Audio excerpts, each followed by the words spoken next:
Welcome student, Ganesh Sai YouTube channel में आप सभी का स्वागत है। हम यहाँ पर पीछे 2024 का जो एग्जाम पेपर था, जो अभी आपका 22 दिसंबर में एग्जाम हुआ संडे में, हम उसका पेपर सॉल्व कर रहे हैं, जिसमें हमने कुछ क्वेश्चन कर लिए। ये हमारा पार्ट 2 है, इसका लेक्चर नंबर 2 है। तो इससे प्रीवियस वीडियो देखें सबसे पहले, तब जाकर कंटिन्यू करें, क्योंकि आपके जो सारे PYQ हमने यहाँ सॉल्व किए हुए हैं। तो चलिए, और देखिए सबसे पहले इन्फॉर्मेशन बताऊं, अगर आपको ये PDF चाहिए जो हम यहाँ सॉल्व करते हैं, तो हमारा गणेश स्टार्स के नाम से टेलीग्राम चैनल है, वहां से आप जाकर डाउनलोड कर सकते हैं, जिसको आपको कोई कॉस्ट नहीं देनी पड़ेगी। चलिए देखिए, क्वेश्चन नंबर 12 से स्टार्ट करते हैं। क्वेश्चन नंबर 12 में ये आपका दिया हुआ क्वेश्चन है। ये है आपका, एक संख्या को 53 से विभाजित करने पर 34 तथा मतलब भागफल तो 34 आता है और शेष पर 21 आता है, तो वह संख्या ज्ञात कीजिए। A number when divisible by the 53 given 34 as the quotient and the 21 as a remainder, तो द नंबर इज। तो देखिए सबसे पहले मैं आपको बता दूं, जो हमारा रूल क्या होता है, जब भी हम किसी का डिवाइड करते हैं, जैसे मान लीजिए हमने क्या माना, 53 से विभाजित किया। एक काम करते हैं, ऐसे मान लेते हैं, हमने 53 को मान लीजिए x से विभाजित किया, ठीक है, और इसमें 34 टाइम तो आपका ये आ गया, और जो आपका यहाँ पे लास्ट में बच गया वो आपका हो गया 21। इस तरीके से होता है ना, बिल्कुल बेसिक कॉन्सेप्ट होता है, उस तरीके से बताया मैंने। तो हम इसकी अगर वैल्यू निकालते तो किस तरीके निकाल सकते हैं, इसकी मल्टीप्लाई करके और इसको ऐड करके। कहने का मतलब है 53 मल्टीप्लाई बाई 34 और प्लस में यदि हम 21 को ऐड कर देते हैं तो वो आपका आंसर आ जाएगा। ठीक, तो अब क्या करते हैं, सबसे पहले रिमाइंडर तो लास्ट में ऐड ही होना है तुम्हारा, तो यहाँ पर 53 की मल्टीप्लाई कर दो 34 के साथ, तो 4 तिया 12, 1 5 चौ 20 और 1 21, यहाँ पे हो जाएंगे 3 तिया 9 और 5 तिया 15, 2 0, यहाँ से आपकी वैल्यू यही है 8 और यहाँ से 1 के बराबर, प्लस में 21 और जोड़ दो, इसमें 21 और ऐड कर दी तो 3218। आपका जो आंसर हो जाएगा, बिल्कुल बेसिक कॉन्सेप्ट पे 2823 इसका आंसर हो जाएगा। ठीक, नेक्स्ट क्वेश्चन, क्वेश्चन नंबर 13। देखिए इस तरह के क्वेश्चन तो आपको काफी बार जो समुच्चय होता है उसमें आपको दिए हुए होते हैं, तो उसी का अकॉर्डिंग बताता हूं मैं आपको। देखिए दो तरीके हैं इसके, दोनों तरीके से मैं आपको इसको सॉल्यूशन बताता हूं। ये जो आपका सेट है, सबसेट, वो आपको निकालना है कि उसमें कितनी संख्या होंगी इसके सबसेट की। तो देखिए एक तो बेसिक फॉर्मूला होता है, अगर हम 2 की पावर n मान लें, जबकि n होती है पदों की या अवयवों की, पदों की संख्या।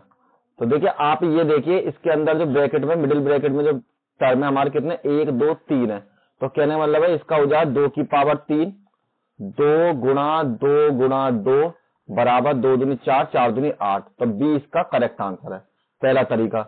सेकंड तरीका में इसको अवयव अगर आप चेक करना चाहते हैं तो इस तरीके से कर लेते हैं हम इसका। 1 2 3 के अगर हम सबसेट निकालें तो सबसे पहले एक 5 हो जाता है, एक 1 2 3, 1 और 2, 2 और 3, 3 और 1, और 1 2 और 3, 1 2 3 4 5 6 7 और एक 8, टोटल इसके 8 सबसेट हो जाएंगे। इस तरीके से इसको सॉल्व कर सकते हैं। नेक्स्ट में देखिए क्वेश्चन नंबर 14। क्वेश्चन नंबर 14 में आपको देखा, यदि 10% वार्षिक ब्याज की दर से 2 वर्ष में किसी धनराशि के चक्रवृद्धि ब्याज और साधारण ब्याज में जो अंतर है वो आपका 12 है, तो धनराशि ज्ञात कीजिए। If the difference between compound interest and the simple interest on a sum of money is 2 years 10% annual interest rate of the interest rate is 12, then what is the amount. तो आपका अमाउंट क्या होगा कि दोनों का difference जो है आपका कितना दे दे, 12 के बराबर, तो आपका जो अमाउंट है वो कितने के बराबर हो जाएगा। देखिए अब इसमें करना क्या है आपको, सबसे पहले मैं आपको बता देता हूं। देखिए आप दो तरीके, या तो एक्स मान कर लीजिए, किसी तरीके से कर लीजिए, या तो क्वेश्चन को लेकर कर लीजिए, वो मान लीजिए। एक काम करते हैं, मैंने माना जो इसका मूलधन मतलब प्रिंसिपल अमाउंट था वो मान लिया मैंने 10,000, 1,000 मान लेते, ठीक है, 1,000 रुपए इसका मूलधन था। तो सबसे पहले हम निकालते हैं साधारण ब्याज। साधारण ब्याज मतलब सिंपल इंटरेस्ट।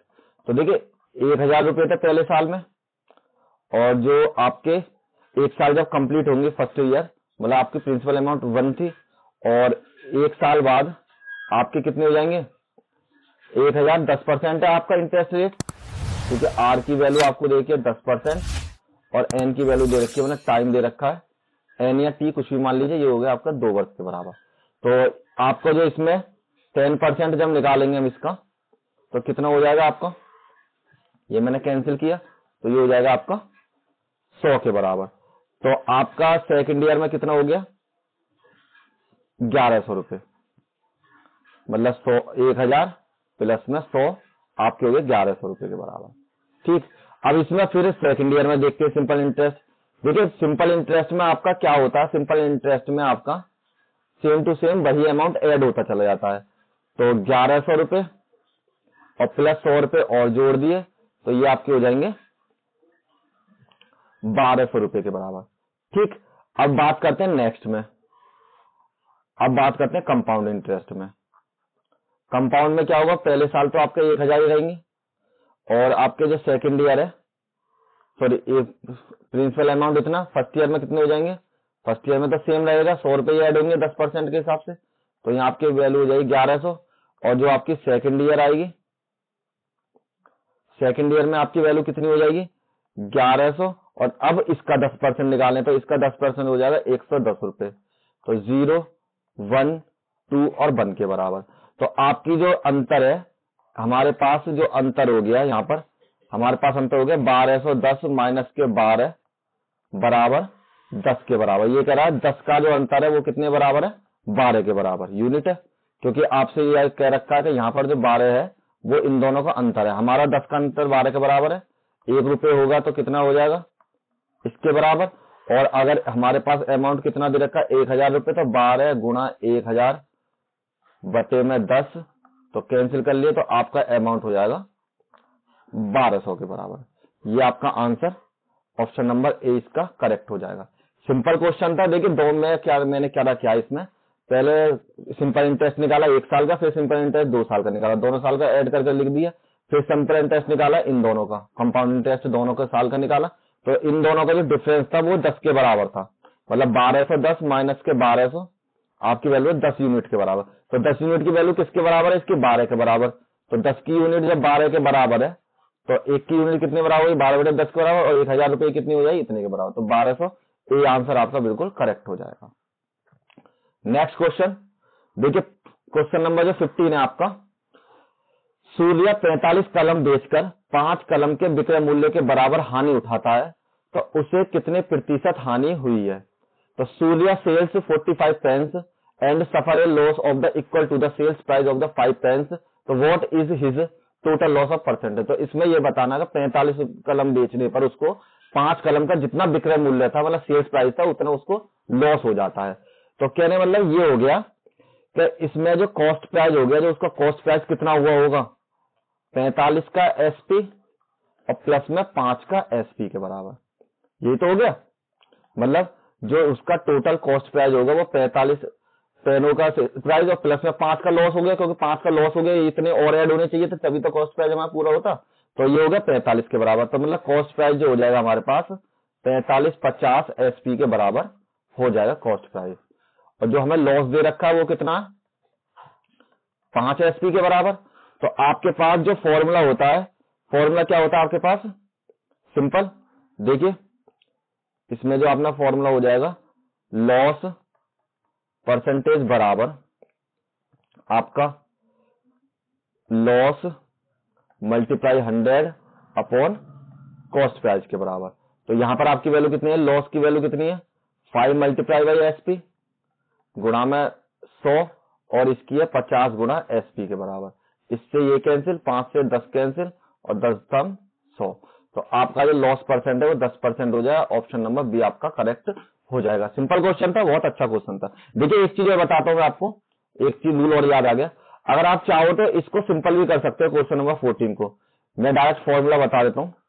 मैं आपको भूल गया, मैंने आपको बताया था, 2 तरीके से बताऊंगा।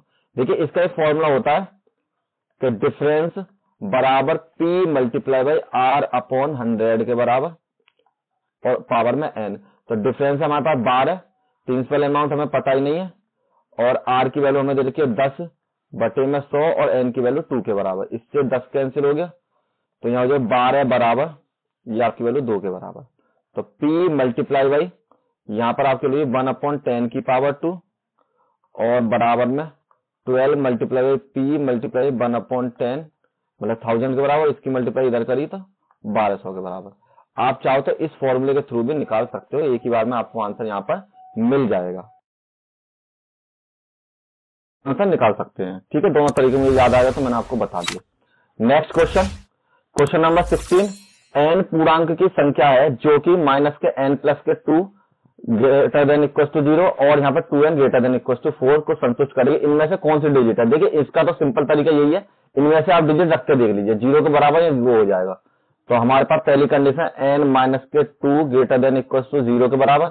अगर मैं यहाँ 1 रखता हूँ तो माइनस के 1 हो जाएगा, 4 रखता हूँ तो इससे ज्यादा हो जाएगा, लेकिन 4 इसमें रखता हूँ तो इससे बड़ा हो जाएगा, 8 हो जाएगा। तो ये दोनों नहीं है, ये भी नहीं है, और यहाँ पर 0 रखते हैं तो दोनों आपके 0 से बड़े हो सकते हैं, ठीक है, और यहाँ पर 0 रखते हैं तो ये आपका छोटा हो जाता है, ये भी नहीं हो सकता। तो ऑप्शन नंबर डी आपका सही हो जाएगा, करेक्ट। जैसे अब मैं रख के दिखा देता हूँ, देखिए माइनस के 2 प्लस के 2 ग्रेटर देन इक्वल टू 0, 2 से 2 कैंसिल, तो ये 0 के बराबर भी हो सकता है। दूसरी इक्वेशन है 2n माइनस के 4 equal to greater than equal to 4 के बराबर, 2 multiply 4 greater than equal to 4, और यहाँ पर हो जाएगी 4 मल्टीप्लाई 4, ये भी इसको सेटिस्फाई कर रहा है, ये भी इसको सेटिस्फाई कर रहा है। तो ऑप्शन नंबर डी आपका करेक्ट हो जाएगा। नेक्स्ट क्वेश्चन, क्वेश्चन नंबर 17, बहुत सिंपल क्वेश्चन है। 3 अंकों की सबसे बड़ी जो प्राइम नंबर है वो आपको निकालना है। सबसे बड़ी संख्या क्या होगी? इसमें अभाज्य मिसिंग है, अभाज्य संख्या, ठीक है। तो अभाज्य संख्या में आपका क्या होगा? देखिए ये तो 2 से कैंसिल हो जाएगी, तो ये नहीं हो सकती, ये भी 2 से कैंसिल हो, ये नहीं हो सकती, और आपका ये 3 से कैंसिल हो, 3 3 9 3 3 9 3 3 9, तो सिंपली आपको पता पड़ जाएगी कि आपका जो ऑप्शन नंबर डी आपका करेक्ट है। जो हमारा प्राइम नंबर होता है उसकी एक खासियत होती है प्राइम की, तो यहाँ तो 1 से डिवाइड होता है, यहाँ पे वो सेल्फ से डिवाइड होता है, ठीक है, उसको प्राइम नंबर बोलते हैं। तो ये सारी संख्या और संख्याओं से कट रही है, तो इसलिए इनमें से कोई प्राइम नंबर नहीं हो सकती। नेक्स्ट क्वेश्चन नंबर 18, मान लीजिए ए की वैल्यू ये, बी की वैल्यू ये, सी की वैल्यू ये, तो इसकी वैल्यू आपको निकालनी है, ठीक है, कोई दिक्कत नहीं है। तो देखिए सबसे पहले आप लिख लीजिए ए बराबर आपको क्या दे रखा है, A B C E F और जी के बराबर। बी की वैल्यू आपको दे रखी है B C D F G और एच के बराबर, और सी की वैल्यू आपको दे रखी है सी डी ई जी एच और आई के बराबर। ये आपकी वैल्यू आई, यहां पर आई के बराबर, तो इसको आई कर लेते हैं, ठीक। अब आपको सबसे पहले क्या निकालना है? सबसे पहले निकालते हैं ए माइनस बी। तो ए माइनस के बी, ए के वो पद जो बी में अवेलेबल नहीं होते, तो ए माइनस बी में एक तो ए आपके पास, कलर चेंज कर देता हूं मैं जिससे आपको पता पड़ जाए, एक तो ए वाला टर्म है आपके पास और एक आपके पास ई वाला टर्म है, तो ये आपका हो जाएगा ए और ई के बराबर। अब निकालिए सेकंड में आपको निकालनी है ए माइनस सी। तो ए माइनस सी निकाला आपने, ए के वो पद जो सी में अवेलेबल नहीं है, तो ए सी में काफी पद है, ए है आपके पास, बी है आपके पास और एफ है आपके पास, जी इसमें अवेलेबल, तो इसे छोड़ देते हैं। अब इसके बाद निकालना सी और बी में से, तो सी और बी को जब निकालेंगे तो ऐसे पद जो इसमें अवेलेबल नहीं है वो आपका एक तो ये ई हो जाएगा, एक आपका आई हो जाएगा। तो ई और आई, यहाँ पर ई और आई आपके टर्म हो जाएंगे। अब आपको वैल्यू निकालनी है सबसे पहले ए माइनस के, सॉरी यहाँ पर आपकी वैल्यू हो जाएगी, नेक्स्ट में कलर चेंज कर लेते हैं सबसे पहले, ये आपकी वैल्यू हो जाएगी ए माइनस बी और माइनस में ए माइनस के सी के बराबर। तो जब आप इसको निकालेंगे ए माइनस बी की, तो इसमें कौन सी वैल्यू, केवल ई है आपकी, ठीक है। और इस वाले को जो रिलेशनशिप निकालना है किसके साथ निकालना है? सी माइनस बी के, ई के साथ। तो यहाँ पर जब आप देखेंगे तो ये हो जाएगा ए माइनस के बी माइनस के ए माइनस के सी और माइनस के सी माइनस के बी के बराबर। तो ऐसा पद जो नहीं हो तो इसमें अवेलेबल है, तो इसका मतलब इसका हो जाएगा आपका कोई भी रिक्त स्थान, मतलब रिक्त स्थान जो खाली वॉइड हो जाएगा वो आपकी कंडीशन हो जाएगी। मतलब ऐसा पद है हमारे पास, और जबकि ये कह रहा है ऐसा पद लिखिए जो इसमें माइनस करने पर नहीं आए, तो ऑप्शन नंबर बी आपका करेक्ट हो जाएगा। नेक्स्ट क्वेश्चन, देखिए ये तो आपका सिंपल क्वेश्चन है, पाई के मान की गणना कीजिए, सर्वप्रथम किसने की थी? तो वो आपकी आर्किमिडीज ने की थी। सबसे पहले जो आपकी पाई की इन्वेंशन किया था, और इन्होंने दो वैल्यू बताई थी, 233 अपॉन के बराबर थे, एक 22/7 के बराबर। सबसे पहले दो वैल्यू जो बताई थी वो इन्हीं ने बताई थी, ठीक है, आर्किमिडीज ने। नेक्स्ट क्वेश्चन, क्वेश्चन नंबर 20, तो क्वेश्चन नंबर 20 में आपको का भाग देने पर ज्ञात कीजिए। तो देखिए दो तरीके हैं, या तो आप इसका भाग दे दीजिए, जो सिंपल आपने 9th 10th में जो आपने फॉर्मूले पढ़ा है वो इस तरीके से आप डिवाइड कर दीजिए तो आपको आंसर मिल जाएगा। लेकिन उससे भी सिंपल तरीका ये है कि जब ये इसका भाग करेगा तो इसको सेटिस्फाई करेगा, मतलब संतुष्ट करेगा। तो मैं क्या करता हूं, इसमें जितना भी आपका बचता है ना वो सारा रिमाइंडर ही हो जाता है। तो हम क्या करते हैं, एक्स की वैल्यू निकाल के इसमें पुट कर देते हैं। हमें पता माइनस के 3/2x प्लस के 1 बराबर 0, माइनस के 3/2x बराबर माइनस के 1 और x बराबर माइनस से माइनस कैंसिल तो 2/3 के बराबर। इक्वेशन में पुट कीजिए, x की पावर 3 माइनस के 6x की पावर 2 प्लस में 2x और माइनस के 4 के बराबर। तो 2/3 की पावर 3 माइनस के 6 और 2/3 की पावर 2 प्लस के 2 और यहाँ पर 2/3 और माइनस के 4 के बराबर। यहाँ आपकी वैल्यू यही 8/27, यहाँ पर 6 गुना 4/3 और नेक्स्ट आपकी वैल्यू हो जाएगी यहाँ पर प्लस में 4/3 और माइनस के 4 के बराबर। अब यहाँ पर 8/27 माइनस के 6 चौक 24/3 और सॉरी बटे में 9, यहाँ पर आपकी 9 हो जाएगी और प्लस में 4/3 माइनस के 4 के बराबर। एलसीएम आ जाएगा 27 के बराबर आपका, यहाँ पर आपका 8 ही आ जाएगा। 9 3 27 और 24 की 3 में करी तो 24 के 20 3 80 और 4 3 12 92 यहाँ से हो जाएंगे आपके, सॉरी 4 3 12 2 3 60 और 72 72 आपके यहाँ हो जाएंगे और यहाँ पे हो जाएंगे आपके 9 चौक 36 और 27 यहाँ पर 108 के बराबर हो जाएंगे। तो इन दोनों को ऐड कीजिए और इन दोनों को ऐड कीजिए तो आपकी वैल्यू ये 108 और 72 तो 180, ठीक है। और 180 में से जब आपने 44 को माइनस कर दिया तो माइनस के 136 के बराबर। तो यहाँ आपकी वैल्यू यही माइनस के 136/27 के बराबर। तो ऑप्शन नंबर ए आपका बिल्कुल करेक्ट हो जाएगा, ठीक। यही आंसर था इसका। अच्छा क्वेश्चन था वैसे और सिंपल भी था।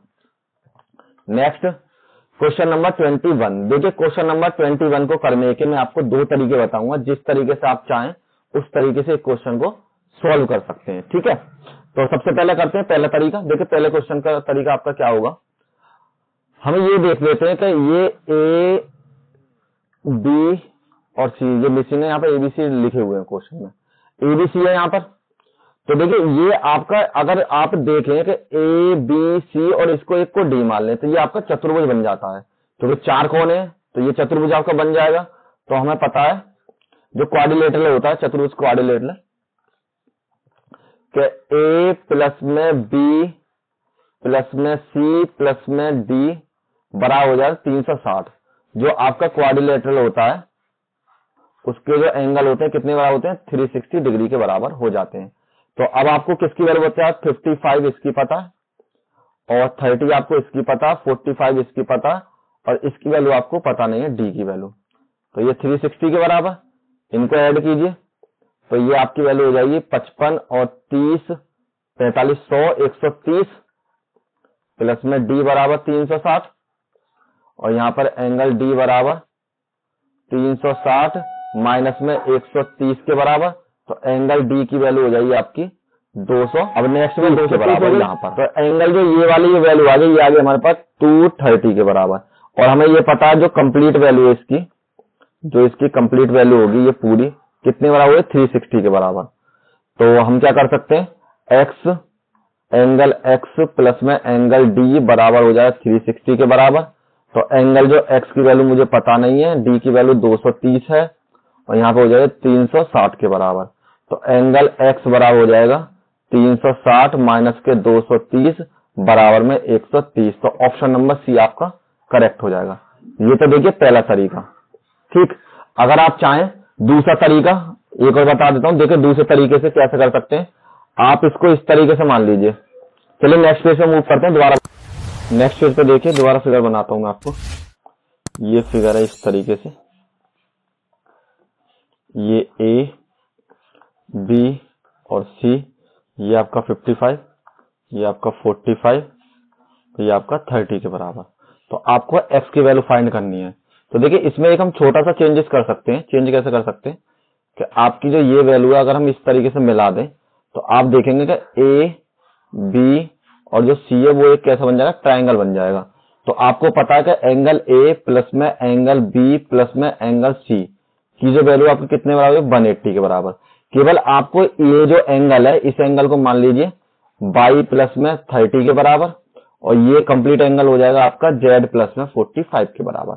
तो एंगल ए की वैल्यू 55, बी की वैल्यू हो जाएगी आपकी बाई प्लस में 30 और सी की वैल्यू है जेड प्लस में 45 बराबर में 180 के बराबर। आप इनको ऐड करेंगे तो यहाँ हो जाएगा बाई प्लस में जेड प्लस में 130 के बराबर में 180 और बाई प्लस में जेड बराबर 180 माइनस के 130 और बाई प्लस में जेड बराबर आपकी वैल्यू जाएगी 50 के बराबर। ठीक, तो बाई प्लस जेड की वैल्यू आ गई। अब आपको इसकी एंगल निकालते हैं। अब अगर दूसरा वाला आप वो देखेंगे फिगर तो देखिए ये वाला भी आपका ट्राइंगल बनता है। कलर चेंज करके दिखाता हूँ। अगर आप इस तरीके से देखेंगे तो ये भी आपका एक ट्राइंगल है इस तरीके से। तो अब जब आप इसे ऐड करेंगे, यहाँ पर मान लीजिए डी है आपका, तो आपको ये वाली वैल्यू तो मिल चुकी है। ठीक है, तो हम आप क्या कर सकते हैं इसमें कि एंगल बी प्लस में एंगल सी प्लस में एंगल डी बराबर कितना हो जाए 180 के बराबर। ये हमें पता है इसकी वैल्यू कितनी है, जो बी की वैल्यू है जो अंदर वाली जो हमारी निकल के आई है बाई के बराबर, मतलब जो बाई प्लस जेड है वो ये हो जाएगा, बाई प्लस जेड हो जाएगा ना इसके लिए। तो ये हो जाएगा बाई प्लस में जेड प्लस में 50 बराबर में 180 और बाई प्लस में जेड बराबर 180 माइनस के 50 के बराबर और बाई प्लस में जेड बराबर हो जाएगा आपका 130 का। इस तरीके से निकालेंगे तब भी आपका। देखिए इसके लिए जो मैंने एंगल लिया है ना, ये बी केवल इतना एंगल लिया है, ये ध्यान रखना, क्योंकि छोटा एंगल के लिए छोटी वैल्यू हो जाएगी और जिसको मैंने वाई और जेड मान रखा था, यहाँ पे वाई और यहाँ पर जेड। दो तरीके हो गए। और देखिए एक सिंपल तरीका बता देता हूँ जिसको आप आंख बंद करके पहली बार में राइट मार देंगे। जब भी आपकी वैल्यू हो इन तीनों को ऐड कर लीजिए ये थ्योरम से। अगर आप इन तीनों को ऐड करेंगे और जितना भी ऐड होके आएगा ना वही इसका आंसर हो जाएगा। इस तरीके से चाहते एक नंबर का क्वेश्चन है, वैसे आपको सॉल्व करने की जरूरत नहीं, मैंने आपको तीनों तरीके बता दिए। इस तरीके कर लीजिए, आंसर टिक मारिए और आगे बढ़ जाइए, सिंपल आंसर है। आंख बंद करके कर लीजिए, इस तरीके से बिल्कुल ठीक होता है हमेशा आंसर। ये क्वेश्चन नंबर 22, यदि निम्नलिखित आंकड़ों का माध्यक जो कि आपको माध्यक दे रखा वो आपका है 11 के बराबर, तो आपको क्या करना, के की वैल्यू यहाँ पर फाइंड करनी है। तो if the medium of the following data is 11 then the find the value of k की। तो के की वैल्यू फाइंड करनी है। देखिए ये जो क्वेश्चन है ना, ये इसमें एक मिस है, इसमें एक एलिमेंट मिस है, यहाँ पर 16 और आएगा क्योंकि ये क्वेश्चन पहले भी रिपीट हो चुका है। तो पीसीएस में ये इस बार जो क्वेश्चन है ये गलत है, तो इसमें पहले 16 ऐड करना पड़ेगा तभी आपको सही आंसर मिलेगा। अगर आप 16 ऐड नहीं करते, एक पद और नहीं बढ़ाते, तब इसका आंसर आप सही नहीं निकाल पाएंगे। तो देखिए अब इसको अरेंज कीजिए असेंडिंग ऑर्डर में। तो 3, 6, 7, 9, 10 और के प्लस के 6 और इसके बाद आपकी वैल्यू हो जाएगी 15, 16, 20 और 21। तो 2, 4, 6, 8, 10। अब जो आपके टर्म हो गए इसमें जो पद हो गए वो हो गए 10, जो कि आपके कैसे इवन नंबर्स हैं। तो जब भी आपके पास इवन होता है तो मीडियन का फॉर्मूला होता है आपके पास, मीडियन बराबर n/2 पद मतलब nth टर्म प्लस में n/2 प्लस में 1th टर्म के बराबर और बटे में 2। तो देखिए यहां पर आपकी वैल्यू 11 है क्योंकि मीडियन की वैल्यू आपको पहले से दे रखी है, ये 11 के बराबर। यहां पर टोटल नंबर होगा आपका 10/2 के बराबर प्लस में 10/2 प्लस में 1th टर्म के बराबर बटे में 2 के बराबर। यहां पर आपकी वैल्यू है 11 इक्वल्स टू 5th प्लस में 5th प्लस के 1 और बटे में 2 के बराबर। तो यहां पर आपकी वैल्यू हो जाएगी 11 equals to 5th term plus में 6th टर्म अपॉन 5 और 1 6 हो गए बटे में 2। इसकी मल्टीप्लाई इधर कर दीजिए, यहाँ हो जाएंगे 22 और इसका जो 5th टर्म है यहाँ से काउंट करोगे तो वो आपकी हो जाएंगे 10 और के प्लस के 6 के बराबर। तो यहाँ पर 10 प्लस में 6th टर्म हो जाएगा के प्लस के 6 के बराबर। अब 22 बराबर में 10 प्लस में 16 प्लस में के बराबर, इसको इधर लीजिए 22 माइनस के 16 बराबर के और के बराबर हो जाएगा आपका 6 के बराबर। तो इसका जो करेक्ट आंसर है वो आपका डी आंसर होगा और किसी तरीके से आपका क्वेश्चन सॉल्व नहीं होगा। ठीक है, तो इतने ही क्वेश्चन थे और नेक्स्ट वीडियो लाते हैं हम आपके लिए और उसमें जो आपके क्वेश्चन हैं उनको सॉल्व करते हैं। और वीडियो बने रहे, ज्यादा ज्यादा शेयर करें, लाइक करें और इसी तरीके से हमारी वीडियो आपको मिलती रहेंगी और चैनल को अच्छे से सब्सक्राइब करें। Thank you all of you, मिलते हैं नेक्स्ट वीडियो में।